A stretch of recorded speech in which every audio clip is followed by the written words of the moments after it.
ជំរាបសួរអ្នកទាំងអស់គ្នាខ្ញុំធីណាតំណាងឲ្យក្រុមទី1ហេតុថ្ងៃនេះដែរខ្ញុំបានលើកយកនៅប្រធានបទមួយមានចំណងជើងថាការបំលែងធម្មពលពីដំឡូងបារាំងអញ្ចឹងការបំលែងធម្មពលពីដំឡូងបារាំងហ្នឹងមិនគឺក្នុងហ្នឹងគឺខ្ញុំបានប្រើប្រាស់ដំឡូងបារាំងចំនួន4ផ្លែដែលខ្ញុំបានតវាជាសេរីដោយសារតែបើយើងគិតទៅដំឡូងបារាំងមួយវាអាចផ្ដល់តុងឆុងបានតែ 0.8 វ៉ុលតែប៉ុណ្ណោះចំណែកអាំពូនេះបើយើងប៉ាន់ស្មានទៅវាអាចមានដល់3 វ៉ុលដូច្នេះហើយគឺខ្ញុំត្រូវតវាជាសេរីដើម្បីឲ្យវាធម្មពលវា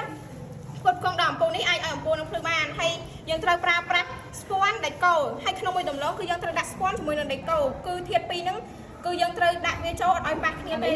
អានេះដេកូណាចាដេកូនេះគ្រូហើយនេះស្ពាន់អានេះស្ពាន់ចាបើអត់មានស្ពាន់ទេក្នុងនោះគឺវាអាចប្រើការបានដែរព្រោះអីដេកូវាគ្រាន់តែប្រតិកម្មជាមួយអាស៊ីតហើយវាបញ្ចេញនៅអេឡិចត្រូនអញ្ចឹងវាអាចបញ្ចេញមកវាអាចបង្កើតជាចលនាអគ្គិសនីបានតែវាគ្រាន់តែប្រតិកម្មអញ្ចឹងបង្កើតបញ្ចេញជាអេឡិចត្រូនអញ្ចឹងគឺយើងត្រូវការស្ពាន់ដើម្បីឲ្យអេឡិចត្រូននោះហូរចូលស្ពាន់ហើយបានបង្កើតជាចលនាអគ្គិសនីតដល់អំពូលនេះអញ្ចឹងឥឡូវយើងពិសោធន៍ថាវាភ្លឺឬមួយក៏អត់យើងយកដេកូនេះយកចូលនេះ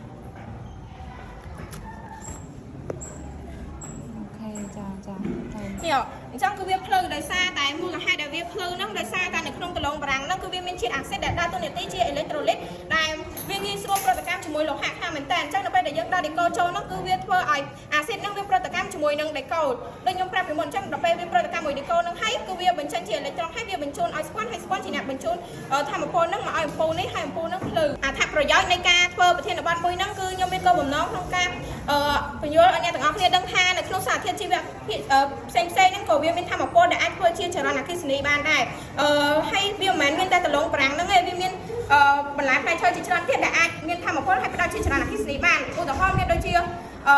ពេញប៉ោះមានដូចជាក្រូចឆ្មាជាពិសេសក្រូចឆ្មាគឺវាមានជាតិអាស៊ីតខ្ពស់ដែលអាចធ្វើឲ្យអំពូលភ្លឺខ្លាំងប៉ុន្តែវាមានវ៉ុលតិចដែលធ្វើឲ្យអំពូលភ្លឺបានរយៈពេលខ្លីចំណែកឯដំឡូងបារាំងដោយសារតែខ្ញុំជ្រើសរើសយកដំឡូងបារាំងដោយសារតែវាមានជាតិអាស៊ីតទាបមែនវាអាចធ្វើឲ្យអំពូលភ្លឺបានតិចមែនប៉ុន្តែវាមានវ៉ុលខ្ពស់ដែលអាចធ្វើឲ្យអំពូលភ្លឺបានយូរហើយ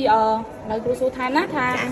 បើសិនជាដកដេកូនេះហើយនឹងដំឡូងបារាំង2នេះចាញ់និយាយទៅដកប៉ុណ្ណេះចាញ់យើងដាក់តែដំឡូងបារាំង2សងខាងហ្នឹងបានហើយចង់ពូហ្នឹងភ្លឺអត់ខ្ញុំគិតថាវាភ្លឺព្រោះអីខ្ញុំចង់យកដល់ឥឡូវដកមែនអ្នកគ្រូឥឡូវបើសិនជាឥឡូវដកហើយអានេះដល់វិញបានអត់អីទេណាចាតែតោះអញ្ចឹងឥឡូវសាកមើល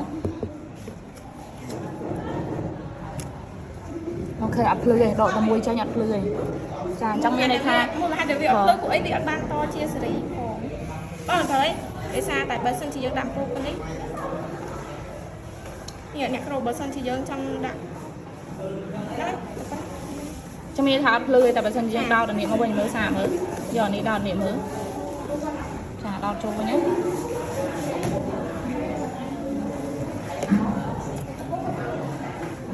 ភ្លឺតើភ្លឺមិញបើសិនយើងដកមួយចេញដកឡើងមួយចេញគឺវាអត់ភ្លឺទេដោយសារតែអូចាធម្មពលដោយសារតែធម្មពលអត់គ្រប់គ្រាន់ដោយសារតែដលងគឺវាជាផ្លែធម្មជាតិវាអត់ដូចថ្មវាអត់ដូចថ្មទេអញ្ចឹងក្នុងវាក្នុងនឹងវាតិចអញ្ចឹងបើសិនជាយើងប្រើដលងកាន់តែច្រើនអំពូលភ្លឺកាន់តែខ្លាំងហើយយើងក៏អាចប្រើអំពូលដែលធំបានដែរបើសិនជា